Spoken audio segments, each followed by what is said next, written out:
Hello बच्चों, let's see the question. The question says pressure of real gas is less than the pressure of ideal gas because number 1 number of collision increases, number 2 definite shape of molecule, number 3 kinetic energy of molecule increases, number 4 intermolecular forces. तो इन चारों में से किस reasons की वजह से real gas का जो प्रेशर है वो आइडियल गैस के कंपैरिजन में कम होता है? So first of all, we will write down the key concept, and the key concept is kinetic theory of gases. Kinetic theory of gases से हम इस चीज को प्रूव करने की कोशिश करेंगे कि ऐसा क्यों होता है. देखिए, सबसे पहले तो for ideal gas it is considered that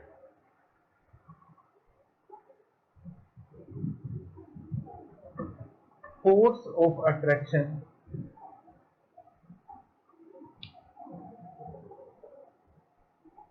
between molecules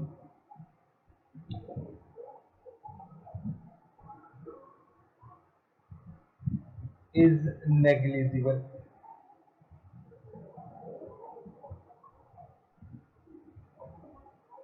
जो फोर्स ऑफ अट्रैक्शन होता है गैस मॉलिक्यूल्स के बीच में, आइडियल गैस के लिए हम उस फोर्स ऑफ अट्रैक्शन को कितना मान के चलते हैं?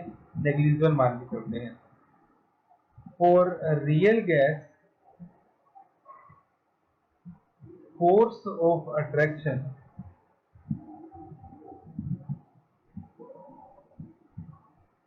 Between gas molecule is not negligible. तो ये हमारे पास की कॉन्सेप्ट है जो हम इस क्वेश्चन में यूज करेंगे. ठीक है, आइडियल गैस ये मान के चलती है कि मॉलिक्यूल के बीच का फोर्स ऑफ अट्रैक्शन नेग्लिजिबल होता है, बट रियल गैस ये मान के चलती है कि मॉलिक्यूल्स के बीच का जो फोर्स ऑफ अट्रैक्शन है वो नेग्लिजिबल नहीं होता. अब सपोज कीजिए ये हमारे पास कोई कंटेनर है और इस कंटेनर में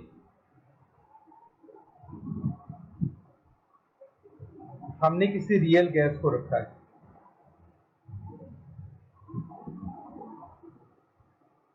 वहीं दूसरी तरफ हमारे पास एक और कंटेनर है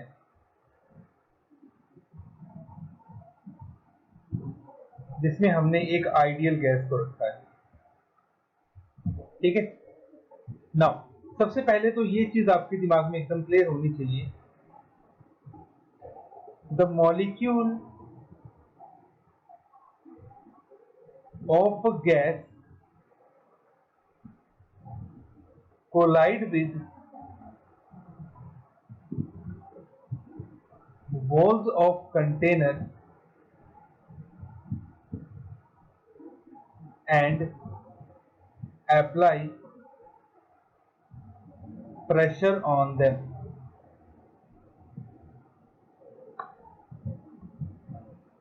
ठीक है, जो मॉलिक्यूल्स होते हैं वो वॉल्स के साथ कोलाइड करते हैं और उन पे प्रेशर अप्लाई करते हैं. सपोज रियल गैस में ये हमारे पास कोई मॉलिक्यूल्स है जो कि कोलाइड करने वाला है with the walls of the container, और ये मैंने एक और मॉलिक्यूल ले लिया जो कि रियल गैस आइडियल गैस का है. ठीक है, अब इनके नेबरिंग में हमारे पास और भी पार्टिकल्स होंगे लाइक दिस, और आइडियल के केस में भी ऐसा ही होगा. मॉलिक्यूल्स के सराउंडिंग में और भी पार्टिकल्स होंगे. नाउ ये आइडियल गैस जो है इसका मॉलिक्यूल इस वॉल के साथ टकराता है, तो सपोज ये पी प्रेशर इसके ऊपर अप्लाई करता है. ठीक है, और हम सपोज कर लेते हैं कि ये 1 atm के इक्वल है. इतना प्रेशर ये अप्लाई कर रहा है, सपोज कर लेते हैं. ठीक है, अब ये 1 atm का प्रेशर अप्लाई कर सकता था और उतना ही ये अप्लाई कर रहा है क्योंकि these molecules do not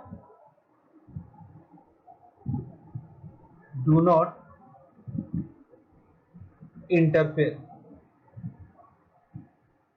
ये मॉलिक्यूल कोई भी इंटरफेयर नहीं करते, क्योंकि आइडियल गैस ये मान के चलता है कि force of attraction between molecule क्या है, एकदम जीरो है।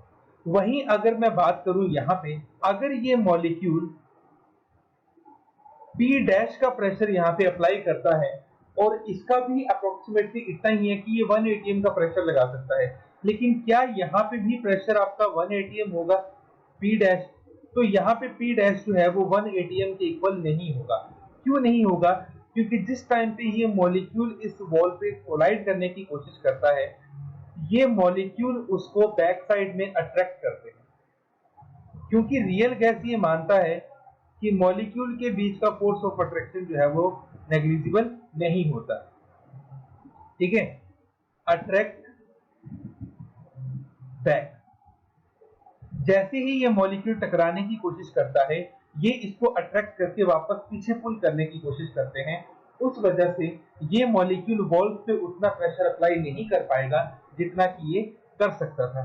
तो इसीलिए इस वजह से जो रियल गैस का प्रेशर आता है वो हमेशा आइडियल गैस की कंपैरिजन में कम आता है, और इसका रीजन होता है this intermolecular force of attraction between the molecules.